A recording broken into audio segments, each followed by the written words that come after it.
Greetings, duelists, and welcome back to the Underground. This is actually episode 6 this time, not episode 5 when I said 6 last time. In this episode, what we're going to be covering is what I like to call the experimental phase for Malice. So, what do I mean by that? With no YCSs or no major events going on until next month, I think this is the perfect time to experiment and to try to find as many tech cards as you would wish to in order to keep progressing with Malice in the TCG. In the last episode, we covered around the fact that Malice is in a really good spot right now.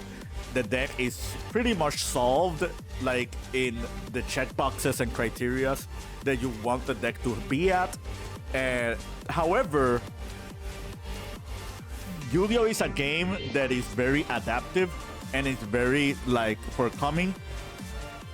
I think in the next coming weeks, people will discover new ideas and new ways to experiment with Malice. And not only that, more and more ways to counter it in order to be ahead of the curve and to look into the future. You need to be ready for what's to come. The next YCS that we're having is YCS Las Vegas, which will be on March 15th and 16th, which means that Maze of the Master is going to be legal for that event. Maze of the Master is a really big deal because 7th Tachyon is already confirmed a card in that set, and that card raises the ceiling of Ryziel. Not only does it raise the ceiling for Ryziel, but it makes Ryziel a way stronger opponent against Malice, because if we saw from the OCG, we already know that a lot of Ryziel lists are main decking Artifact Lancia in the OCG because of 7th Tachyon. That being said, let's cover on things that Malice players have been doing this past week. This list was from, I think, it was from Small Regional. It got 3rd and 4th place. I really like this list, and I will cover the reason why I like this list in after I show you some slides. One thing that is very unorthodox is this Power Sync Stone that's here, on the far right. I think this is a really cool niche tech card. I do understand the merit behind it. Not only does it counter rogue decks, but it also counters Ryziel quite well also. The only thing you have to be wary when it comes to Power Sync Stone is X Ryziel dumping Meteorologic Aggregator. But outside of that, I think Power Sync Stone is quite solid. Another really cool thing about Power Sync Stone is that it works with Heart of Cryptor. Heart of Cryptor cannot be negated by Power Sync Stone if you have her pointing to a monster. So that's something to keep note. Outside of that, we see a lot of standard things. We see Artifact Sanctum, which I will make a PSA on very, very soon. They see Thrust for the Sanctum. We see Shifter. We see Duster. Overall, really clean list. This is a Fiendsmith Malice list. We already covered Fiendsmith Malice in my channel with Carlos Baez topping YCS Orlando with it. But yeah, this is pretty much straightforward. Koalos is not really a hard brick if you can pair it with another card to just make Close Heaven. You're playing multiple drop copies for trash, not maxing out of it. This is overall just an engine that just fights well through Lancia and can give you like a couple of iterations. Obviously, we already know that Dimension Shifter and Dominance Impulse cannot be played in this build, which is one of the biggest downsides to this version. But that's not to say this version is bad by any means. It just means that it's different. Here we see a heavy Bestial list, which is like one of the more important things that we note of. We also see the 3 Nibiru that is paired with Dominus Impulse. A lot of people are doing this, pairing just Impulse with Nibiru, which is not a really bad approach by any means. We see that this list is main decking Shifter as well. Overall, clean list. We see the Metaltronus in the side deck as well. And this is the last list, I think, that is worth noting. Another heavy bestial list. This is very similar to the last one. The main thing is their main decking Metaltronus. And there is no Nibiru in the main. There is one Nibiru in the side, which is most likely because of Crossout Designator. But it can also be paired with Dominus Impulse. By pairing with Dominus Impulse, I'm just going to bring the fact that you have to activate Nibiru first, and then Dominus Impulse, and not vice versa. Okay, so now that we covered some lists, let's talk about a few things. I'll leave this for last. Let's talk about Metaltronus. So, I think it comes to no surprise that Metaltronus is like the best tech card in Malice right now. The more you see Metaltronus and the more applications you find for it, the more you see its flexibility. I've seen people like negate Cristaros just to summon and summoning Lizardos. I've seen people negate Ice Raziel and summoning Artifact Lancia. I've seen people like banishing Lancia, and I'll talk about that in a moment. Chaos Hunter being really popular is important for Metaltronus, as I brought up in the last episode. Some people are even cutting Detonator from their extra deck, and they're just putting into like they're just summoning Nibiru as a flexible card, just so you can keep the deck list like as concrete and as spacious as possible. Negating Bestial Lobelion and summoning your own Bestial is also something that I have also seen. I have also seen negating Chaos Hunter and them summoning Bestials. Like Druiswin, for example. So, this is all cool when it comes to Metaltronus. So, two PSAs that I want to give out. The first PSA I want to talk about is Artifact Sanctum. If you are the person who is citing Sanctum, you need to be aware that Metaltronus exists as a card to counter Artifact Lancia. If your opponent has Metaltronus, they can use turn player priority to activate the Metaltronus into the Artifact Lancia. They summon their own copy of Artifact Lancia, and you cannot respond with Artifact Lancia because of Metaltronus effect. So that's something very, very important to take note of. I think people will start catching on to that a little bit more and more as time goes on. And the Metaltronus wars just won't end there. The other thing about Metaltronus that you have to be wary about, and the reason like I am not playing Metaltronus myself, is Crossout Designator. If you look at some of these past deck lists, we see 1, 2. This one doesn't have it, but there are a couple of lists with Crossout Designator in their side deck. So I wouldn't be surprised if people start cross-outing Metaltronus just because of how popular this card is. So that's something very important to keep in mind. Also, Ash Blossom and Joyous Spring and the Dominus Impulse can all be used on Metaltronus as well.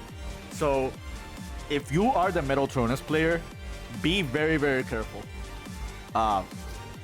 Like, the more you use this card, the more people can find like counters to it, and will start using more counters to it.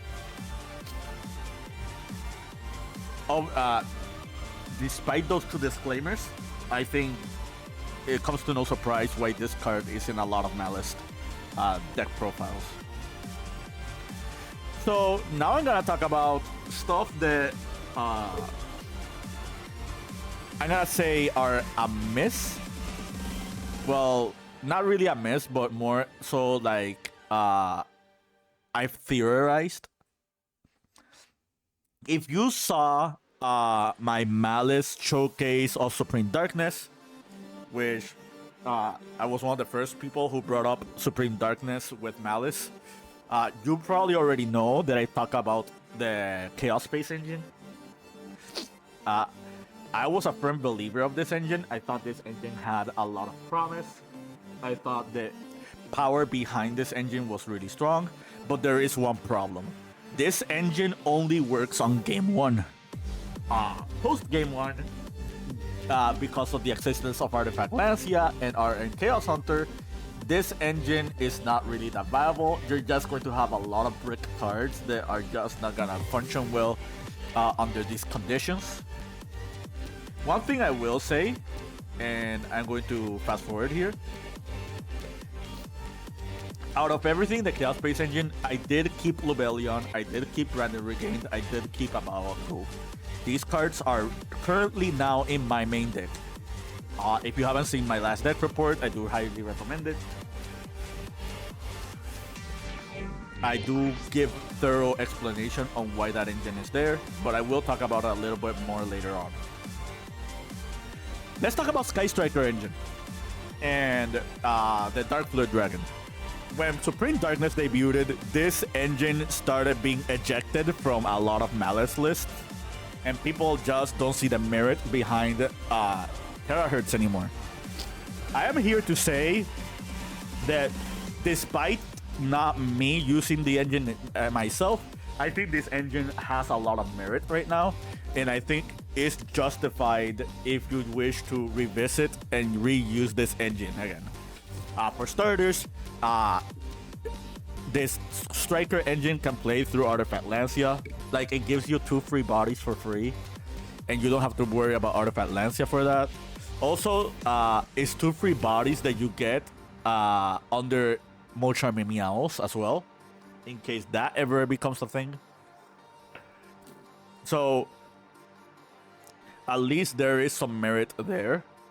The other thing about the Striker engine, and obviously its implication towards the Terahertz package, because that's how it was mostly known back then, adding Widow Anchor and having it as an additional disruption alongside the Terahertz. The first thing about this is you don't have to worry about Crossout Designator because this engine is not popular. Like, there are not many Striker players or Malice Striker players for that matter at the current moment here in the TCG, and even less in the OCG. So right now you don't have to worry about crossout if you're playing this engine. But more importantly, the end phase, the save worm play is really good into the crossout designator.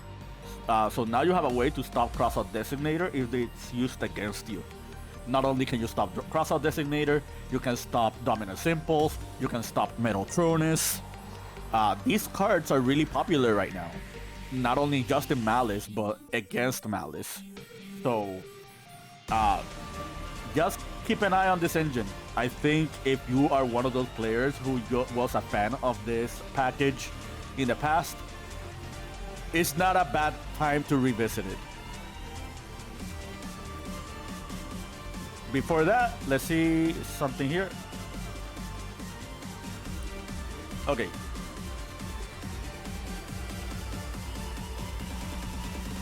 Let's go here. Okay. So, another engine that I contemplated in the past 10 weeks playing Malice. And if you saw my first deck reports, my first 2 deck reports, you probably already know about this.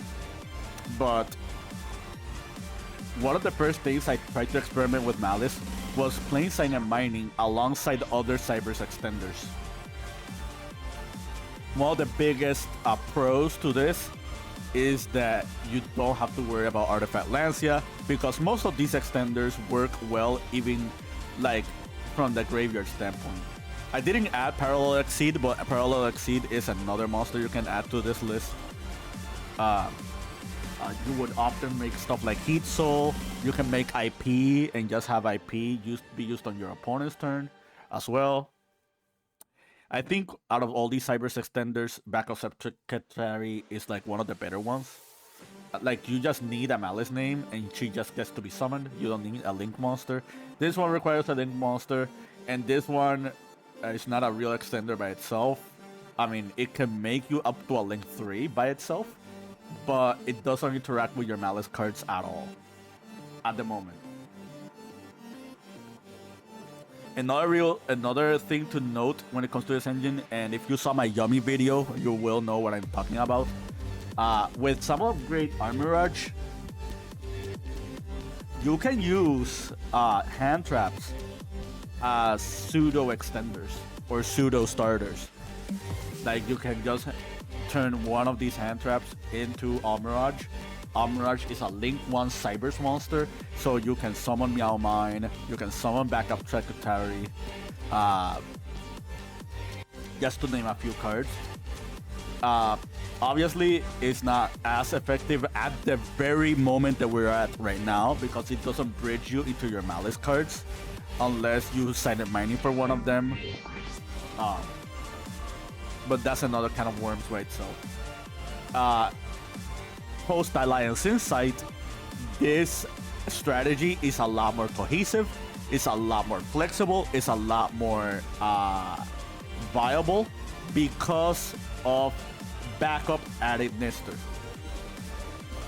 Backup Added Nister gets summoned if you control a Cyberse monster that was a special summon from the extra deck, meaning that if you summon any of these hand traps and end on Almirage, you can at any point summon Backup Added Nister, and Backup Added Nister can add you one of your Malice names / discard them, which further bolsters your Cyberse plays or your Malice plays that are being bridged upon by either Splash Mage or Haggard Lizardos. So yeah, keep an eye on this engine. I really don't think this is a bad approach at all. I could see Malice becoming a heavy hand trap deck if you just build the deck properly to make this sub engine fit well alongside it. And now we're going to talk about the engine that I'm playing right now. And I'm playing the Dangers alongside Lubellion and aside of Enemy Controller. I already spoke about this in my last deck report, so I won't go too in depth with this. But I really do think these cards are really good right now. I really think that right now, since we're less than a month away from the next YCS and the next iteration in the TCG, this is more than a really good time for you to experiment with different engines or different ideas with Malice. And if you want one that I've been liking the most, this is the one I've been liking the most. Despite Artifact Lancia countering their Bestials, Lubellion is still really good because in the mid to late game and in the grind game, you can actually outpace your opponent with Lubellion. There's also really cool tricks with the Dangers that involve Lubellion that give you a lot of card advantage. It just plays well into your opponent. It navigates through their interruptions. One thing I will mention about Enemy Controller, this card is really good, not only because it pairs well with the Dangers and it pairs well with the Bestials, but this card can dodge Metaltronus. This card can dodge Infinite Impermanence. This card can dodge a lot of really cool stuff. And I can tell you this right now, I've won so many games because of this card. And it baffles me that really nobody's playing this card in Malice. But that's just the last PSA I want to give for now. I hope you found this video informative to your liking and understanding. More videos coming soon, and keep practicing and keep dueling.